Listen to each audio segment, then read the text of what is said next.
Evet, günün sonunda yine sanatın bir başka alanıyla, resim sanatıyla sizleri baş başa bırakmak istiyoruz. Keyifli bir söyleşiyle Fransız Kültür Merkezi'nde Hayal Melodileri isimli bir sergi açıldı.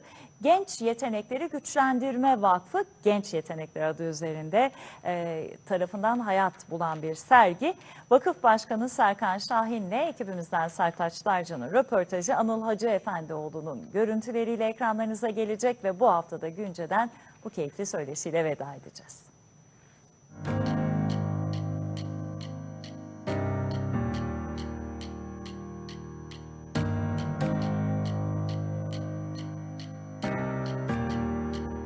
Günceden iyi akşamlar. Ankara Fransız Kültür Merkezi'ndeyiz. Çok özel bir sergideyiz. Genç yeteneklerin sergilediği bir sergideyiz.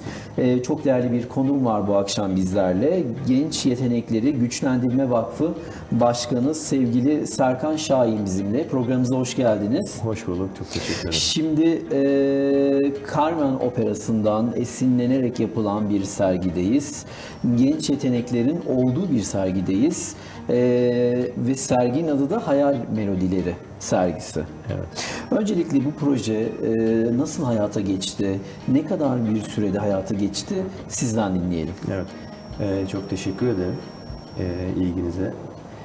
Hayal Melodileri projesi Hayal Melodileri isimli kitabımdan başladı.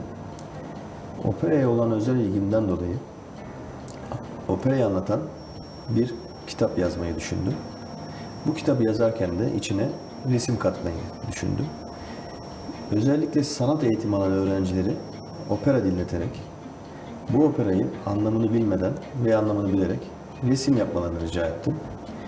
Böylelikle hem kitabımız renklenmiş oldu, hem de sanat eğitimi alan öğrencilerimizi biraz opera ve klasik müziğe de yakınlaştırmış oldum. Ortaya çok güzel eserler çıktı. Kitabımda bunları görebilirsiniz. Tabii bu bana bir fikir verdi. Yani sanat eğitimi alan öğrencileri opera ve klasik müziğe biraz daha yakınlaştırmayı düşündüm, hedefledim. Biraz bunu kendime dert ettim diyelim. Devamında yine aynı isimle, yani kitabımla aynı isimde Hayal Melodileri resim yarışmasını, bu projeyi hayata geçirdim. Üçüncü yılındayız. Üçüncü yılındayız. İlk yılında İstanbul Teknik Üniversitesi ile paydaş olarak Beraber gerçekleştirdiniz. Mozart'ın Sihirli Flüt operasını tema olarak almıştık. İkinci yılımızda Yevgeni Onegin, Çaykovski'nin Yevgeni Onegin operasını tema olarak aldık. Burada da Yeditepe Üniversitesi ile birlikteydik.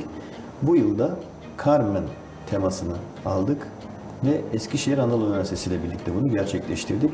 Özetlersem yazdığım operayı anlatan, operanın nereden doğduğunu, nasıl başladığını anlatan bir kitapla beraber içine kattığım resimler ve güzel sanat öğrencileriyle tanışmamdan kaynaklı bir resim sergisi, projesi meydana geldi diyebilirim. Hayata geçirdiniz.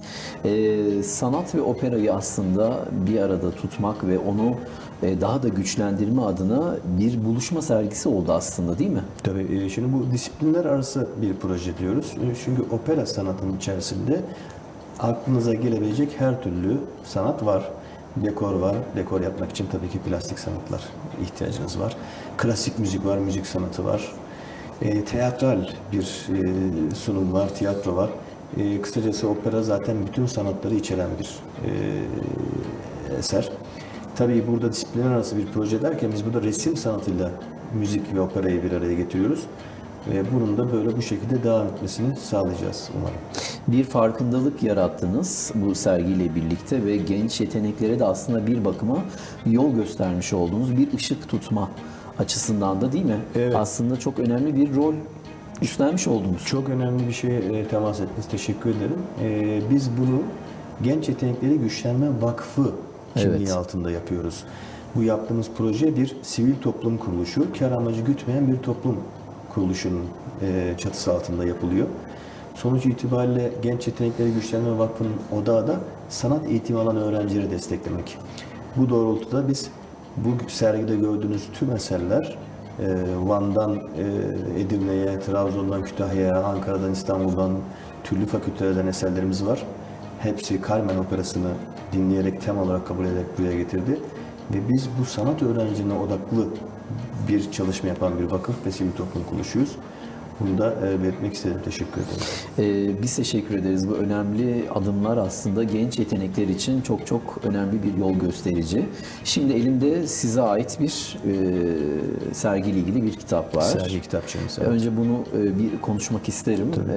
Tüm sanatçıların, genç sanatçıların yer aldığı bir kitapçık aslında bu. Evet. Biraz bahsedebilir miyiz? Tabii burada bu sergide yer alan sergi kitapçığımız, bu sergide yer alan bütün eserleri, sanat eğitimi alan öğrencilerimizin isimlerini, okullarını ve yaptığı bu güzel eserleri bulabileceğiniz bir kitapçık bu. Bu bir sergi kitapçığı olarak bizden hatıra kalsın, anı kalsın. Özellikle sanat eğitimi alan öğrenciler için bu çok önemli. Böyle bir sergide bulunmak, Fransız Kültür Merkezi'ndeyiz. Böyle bir özel bir mekanda olmak, sizlerin gibi insanların, medyanın bunu desteklemesi bizim için çok kıymetli. Tabii bu yaptığımız bu bütün emekleri bir kitap haline de getirdik ki bizden sonra da kalsın diye bir sergi kitapçığımız var. Önemli bir eser. Şimdi her yıl bir temayla gitmektesiniz ve bu yıl Carmen Operası temasıyla. Neden Carmen desem size? Şimdi o genelde benim kişisel tercihim. Geçen sene Yevgeni Onegin operası yapmıştık, Tchaikovsky. Çünkü Yevgeni Onegin benim en sevdiğim operaydı. Bu sene Carmen yaptık. Özel bir nedeni yok. Bir tartışmaya değerlendirdik. Vakıf içerisinde kendi mütevelliyetimizle tartıştık. Hocalarımızla görüştük. Özellikle şunu yapmaya çalışıyoruz. Sanat eğitimi öğrencileriyle klasik müzik ve operaya biraz yakınlaştırma çabamız var. Siz de bunu gördünüz. Operaları seçerken de çok bilinen, melodi olarak, tını olarak herkesin bildiği, tanıdığı, çok zorlanmayacağı, keyif alacağı eserleri seçmek istiyoruz. O yüzden ilk sene Mozart Sihirli Flüt'ü seçmiştik. Geçen sene Yevgeni Onegin yaptık. Bu sene de Carmen'i yaptık. Aslında bu üçünün ortak noktası çok meşhur, bilinen ve güzel melodilere sahip olması diyebilirim. Evet, çok çok önemli bir, değerli bir opera aslında. Evet. İzleyenler için, anlayanlar için diyelim. Aslında bir dramatik hikayesinin olduğu bir opera ve bununla birlikte güçlü karakterlerin ve duygusal bir yapının da olması bu opera için aslında bir önemli bir rol. Siz de oradan o ışığı alarak aslında bir tema oluşturdunuz. Kesinlikle. Bakınız bu üç eserde bugüne kadar yaptığınız ve birçok opera eserde klasikler, dünya klasikleridir. Tabii dünya klasikleri aslında hepimize mal olmuştur. Bunun Fransa'sı, Amerika'sı, İngiltere'si yok. Burada yaşanan duygular aslında bir klasiktir. Klasiğin anlamı her birimiz içinde farklı duygular bulabiliriz. Belirttiğiniz gibi Carmen içinde çok güçlü unsurlar içeriyor. Biraz kışkırtıcı bir opera, düşündürücü bir opera. O yüzden sanat eğitimi alan öğrencilerimizin de bu resimleri yaparken bundan çok etkilendiğini düşünüyorum. Ayrıca bu sergiyi gezecek sanatseverler de buraya geldiklerinde tabii Carmen Operası'nı da dinleyerek gelirlerse veya biz burada müzik Fransız Kültür Merkezi'ne teşekkür ediyoruz. Burada müzik desteği de veriyor. Sergiyi gezenler aynı zamanda müzik de dinlemiş olabilir.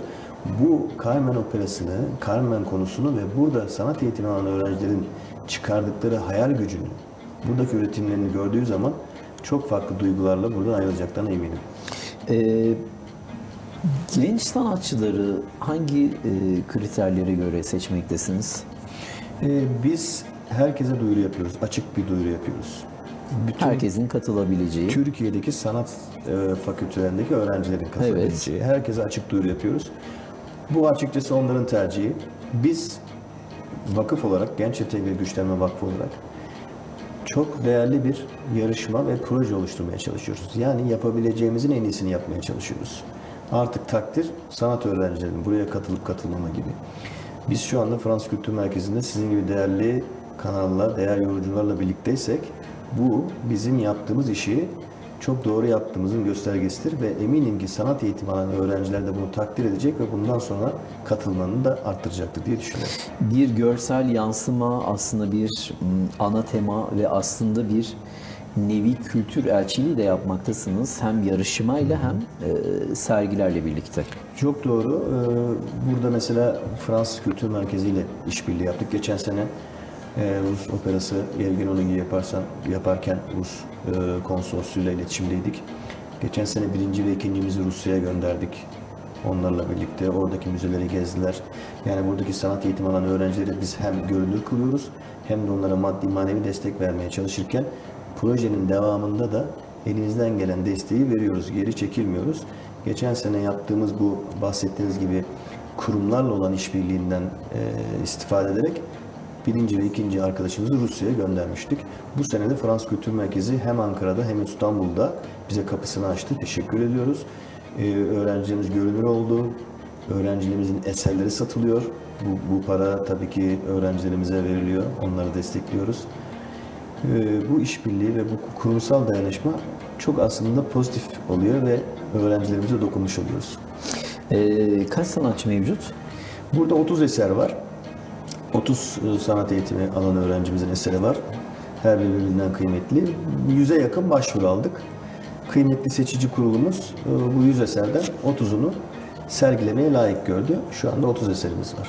Bundan sonraki süreçte yeni projeler var mı? Yeni projeler her zaman aklımızda var. Neler desem size? Şimdi orada şöyle bir durum var. Biz yaptığımızın en iyisini yapmaya gayret ediyoruz. Şu anda Hayal Meyilleri projesi artık rüştünü ispatlayacak, daha da gelişecek. Farklı kurumlarla, sivil toplum kuruluşlarıyla ve özel sektörlerle ilişkiye girerek daha da iyi bir noktaya getireceğiz. Biz ona gayretindeyiz. Şu anda odak noktamız aslında bu. Bunu devam ettirmek istiyoruz. Ama paralel olarak bu projeyi sadece Türkiye'de değil de yurt dışında da ses getirecek şekilde getirmeye çalışıyoruz. Hangi aslında. ülkeler? Şu anda iletişimde olduğumuz Almanya, Romanya, Azerbaycan, onlarla iletişimdeyiz.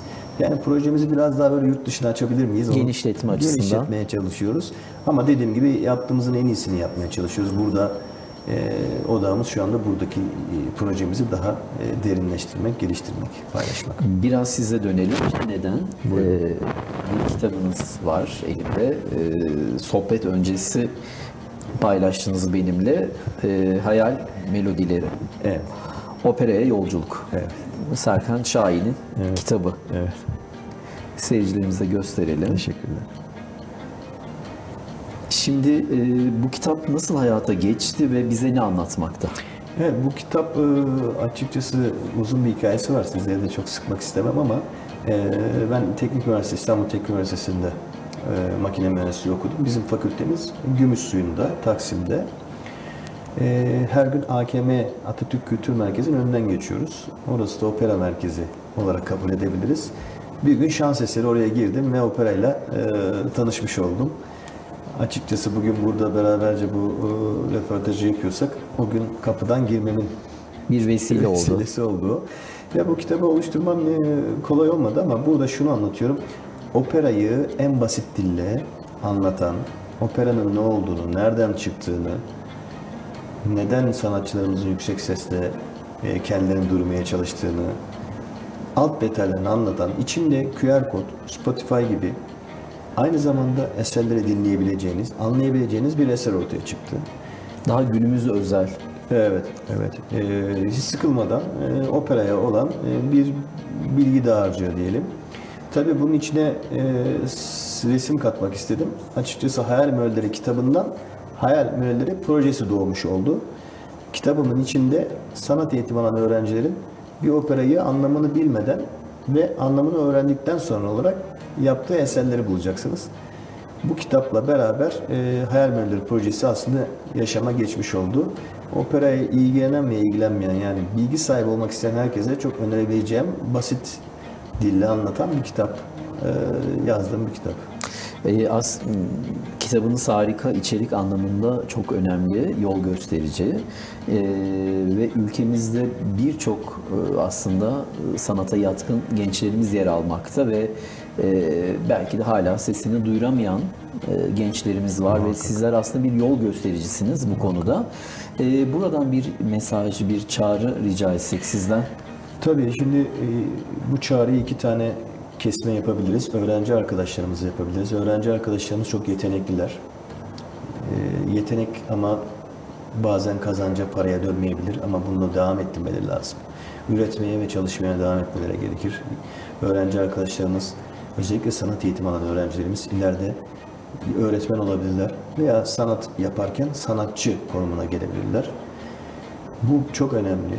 Onlar bize ışık olabilirler, zihin açıcı olabilirler.